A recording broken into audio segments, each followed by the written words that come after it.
sorry I should be the one saying sorry.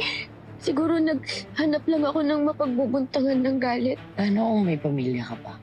Yung higit pa sa kaibigan yung tingin sa'yo, tatanggapin mo ba? Ako yung naglason sa kanya.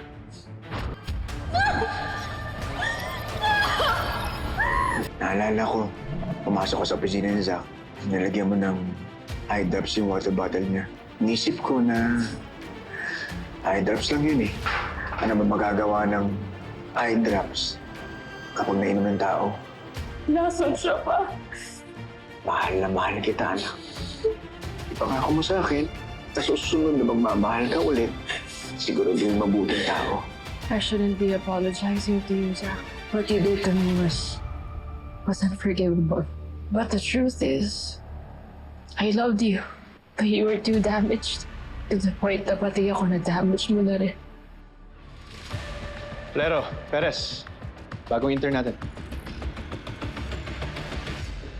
Pagka naging part ka na ng force, magkakaroon ka ng sarili mong investigation room.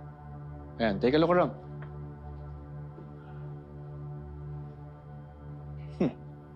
Ito ang isa sa pinaka-paborito at pinakasikat na cases na hinandle namin. Ang murder ng fitness influencer na si Zach Zamora. Ah, yan pala yun. Eh sir, di ba nahuli na yung suspect noon? Inamin niyang siyang naglagay ng eye drops sa water flask ni Zach. Pero sir, sabi dito sa report, a huge amount of tetrahydrozoline was found in the victim's body and in his water flask. Eh, nasa 15 ml lang naman ang laman ng isang eye drop. Ha? Baka multiple bottles yung binuhos. Nakakuha na kami ng confession dito eh. Case closed na yan. Baka more than one yung suspect.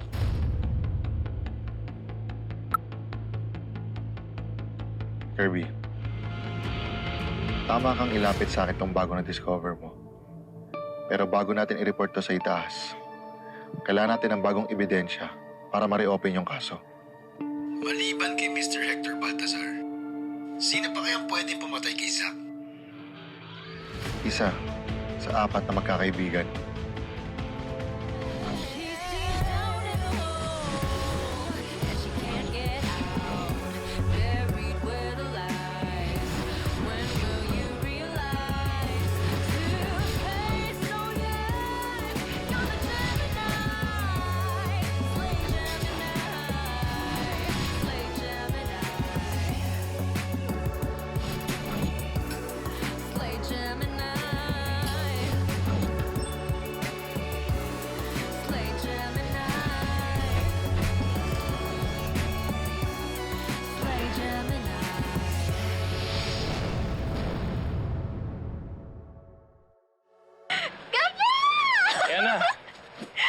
Kamusta? I just got accepted sa internship ni Associate Justice De Leon. Talaga? This is such a dream come true. Dahil dyan, celebrate tayo. Ilibre kita. Next day, Libre kita ng Adidas. Adidas. I think you're gonna buy me shoes? Adidas, yung barbecue. O, ayan o. Tara, kain tayo. Sige, okay lang din naman. Kaya, 4 na Adidas nga, tsaka 2 isaw na din. Yeah, isaw. Grabe, intern ka na. Malapit ka na maging lawyer. Sana pag naging abogado ka na, hindi lang mayayaman yung ipagtanggol mo, ah. Pati yung mahihirap na katulad ko din, ah. Huh? Grabe ka naman. Alam mo naman na I'm not that kind of lawyer. And I won't be that kind of lawyer when I finally pass the bar. Tsaka, hindi ko naman mahirap eh. Oh, hindi. Mahirap ako, no? Hindi ka mahirap mahalin. Ha? Ha? Ha? Sabi mo? Paluto na ata yung Adidas.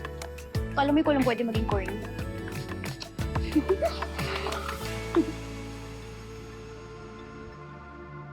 Kuya, okay na po ba? Yana Chua, nagbenta ng fake item kay Zach. Hindi nabalik ang pera. Tinakot, hinaras. Kaya napilitang depensa ng sarili. Kaya nilason si Zach.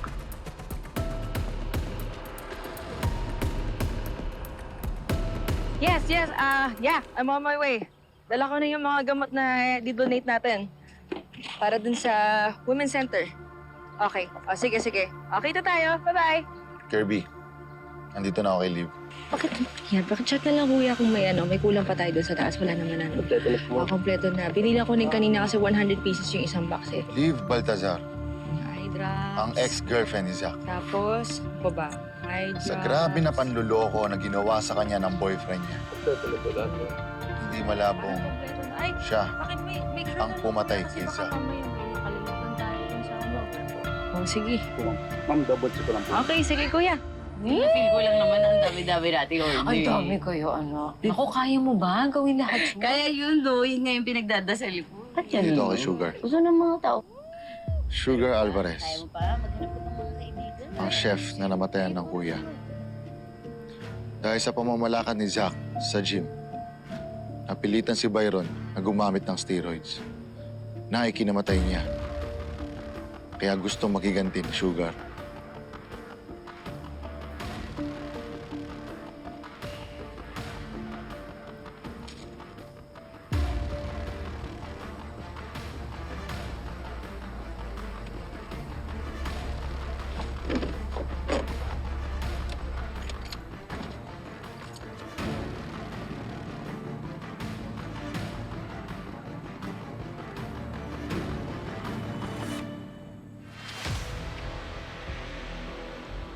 Family Baltazar, the most damaged of all. Kinuha na ng video, pinahiya. Nasira ang reputasyon, hindi natuloy ang kasal. Masisisi mo ba siya kung gusto niyang gumante?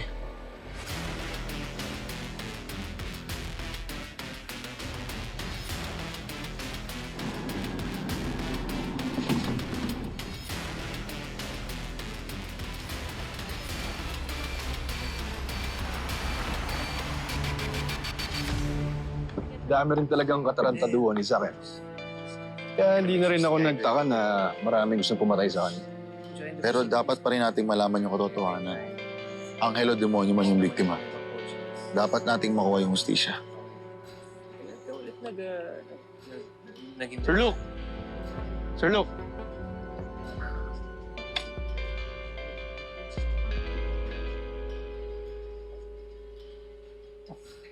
Yes, inspectors. Can I help you?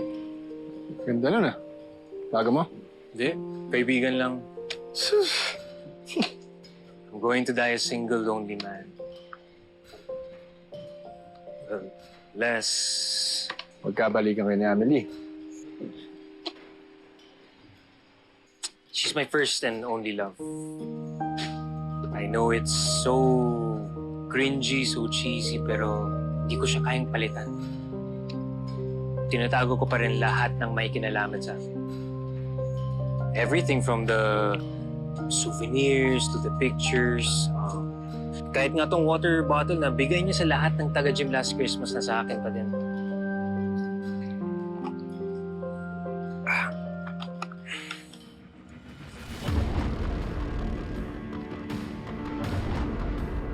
Magkapareho ng water bottle si Luke at Zach. I realized I can never unlove Amelie. Anyways, inspectors, I have to go. May pupuntahan pa ako. Sige.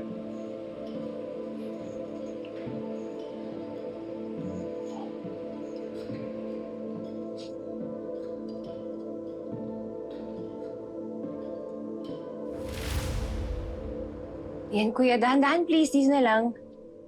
Thank you. Meron pa ata sa loob ng truck. Pakikuha na lang kasi paparating na yung owner. Alright, thank you. Okay.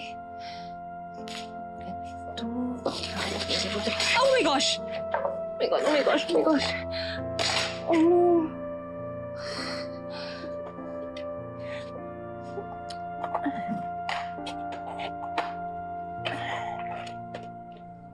Just leave it there.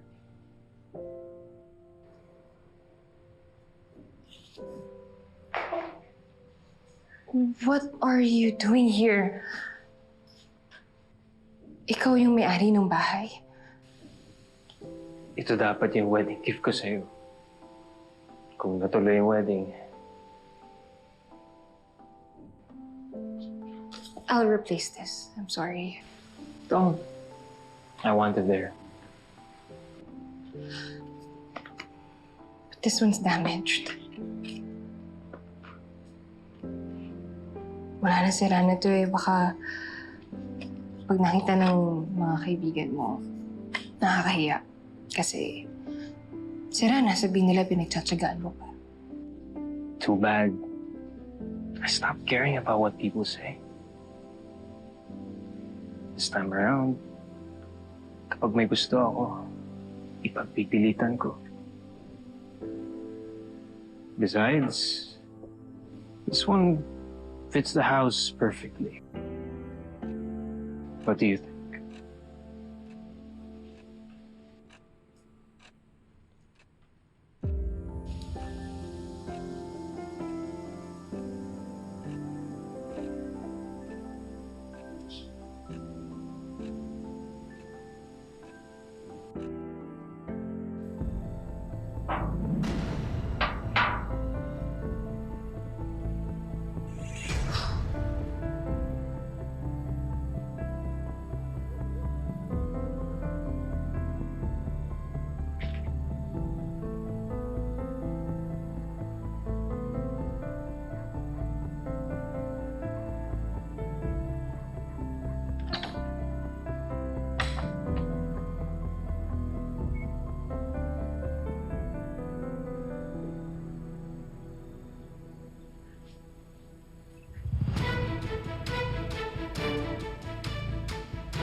What are you doing here? Ikaw ang pumatay kay Zack. My goodness. Haven't we done this a million times already, Inspector? Ikaw ang isa pa naglagay ng eye drop sa water bottle ni Zack. How? How, Inspector? All you have are assumptions. Wala kang proof kasi kung meron man, edi sana noon pa namin alam. Ano? Di mo kayang i-prove na I was near Zack's flask the night of his murder? Dahil ginawa mo to the day before. Pinagpalit mo yung water bottle nila ni Luke. Hindi ka naman basta makalapit kay Zack dahil galit ka sa kanya. At alam ni Zack yun. Kaya ang ginawa mo, nilagyan mo ng eye drop yung water bottle niya. At yun din ang water bottle na nilagyan ng eye drop ni Hector Baltazar. Na doble yung dosage. Hindi naman nakakamatay kung isang bote lang ng eye drop. Pero dahil napasobra, nagiging deadly. Nakakamatay. Sinira niya yung buhay mo. Kaya gumaganti ka. Kaya mo... Can you blame me? Can you blame me? Inspector, sinira niya yung buhay ko. He released videos of me, of us, na intimate kami. He violated me as a woman. I was never the same after that. He betrayed me. He abused my trust. Una na kami. Bye-bye!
Di ka ba nagigilty na papa mo lang yung nakakulong? Ha?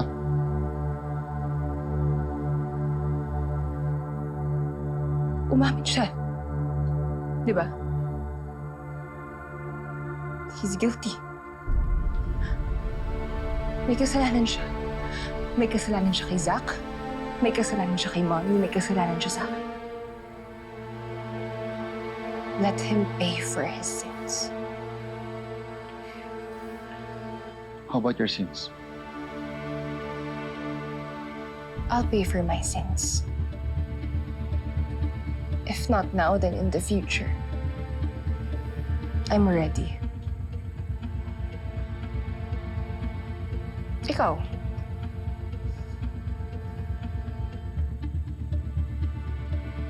Di ba inabuso ka rin ng ninong mo? Tama ba? Inabuso ka rin ng ninong mo.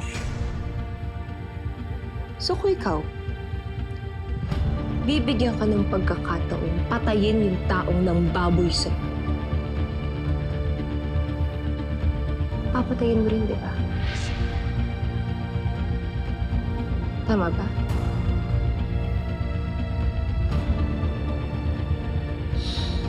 Kaya ulitin ko, hindi ako ang pumatay kay Zach Zamora. And that little theory of yours, you'll have a hard time proving it.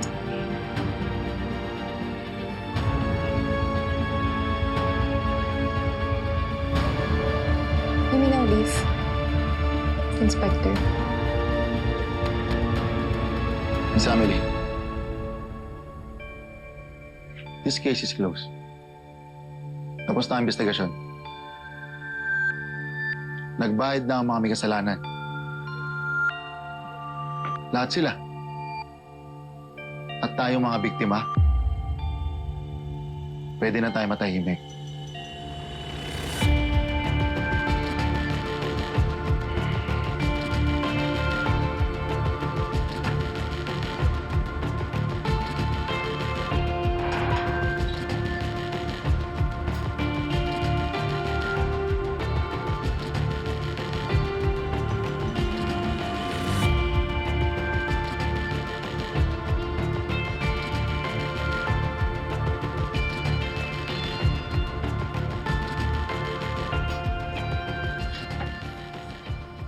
Ilagay mo muna ito doon. Ako nang bahala. Ma! Oh, Sugar! Ano yan? Tignan niyo po.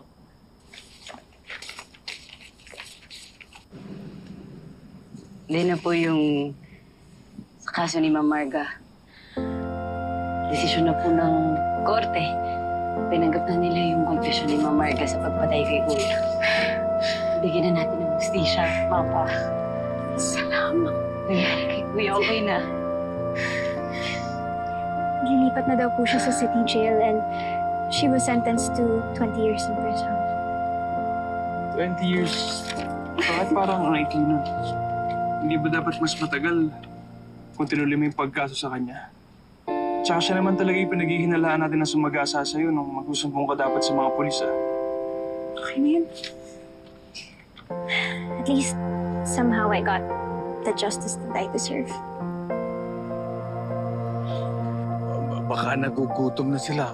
Kain muna kayo. Meron dyan. Sa likod, nag-iwan ako dyan. Sige, tita, tulungan ka na namin. Anak, mabuti naman hindi mo sinabi yung totoo.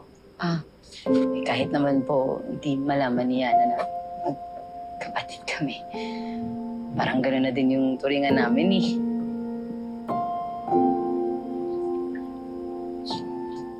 Ayoko na din po atang malaman niya yung tungkol sa daddy niya. Yung mga ginawa ni Tito Charlie. Kasi, mas maganda nang isipin niyang mabait yung daddy niya. Kahit hindi totoo. Diba? Tama ka naman dyan, anak. Saka madudurog ang puso ng isang tao kapag nalaman nila yung tunay na ugali ng kanilang ama. Ay. Tama.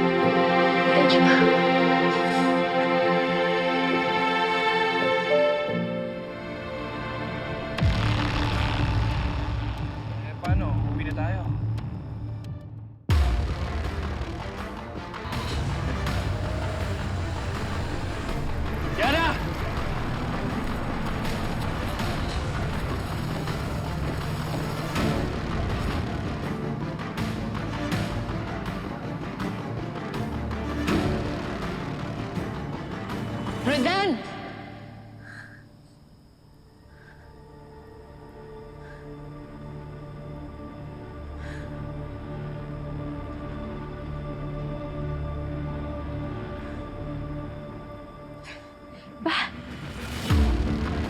Bakit ka nanginginig?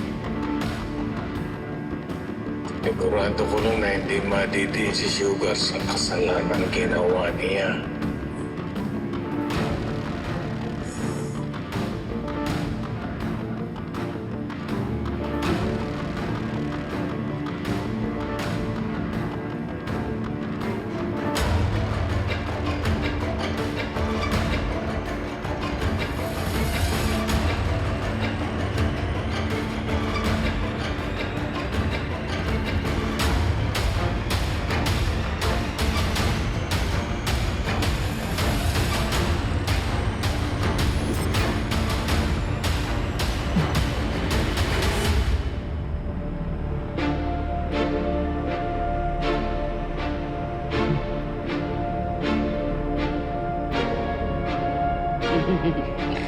Tara, kain na tayo din. Oo nga, halika na.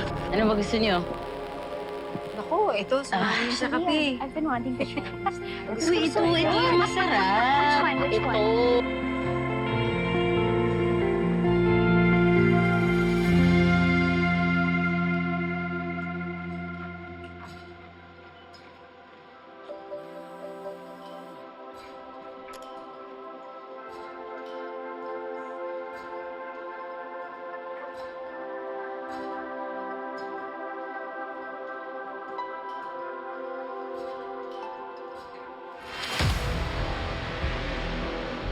You tried to destroy me. Me and my friends. But you didn't succeed. Kasi minaliit mo kami. Akala mo purke babae mahina. Akala mo di namin kayang lumaban. And that's your biggest mistake. Underestimating women who stay wherever you are. I hope you find peace. Actually, you do. I hope you freaking burn in hell.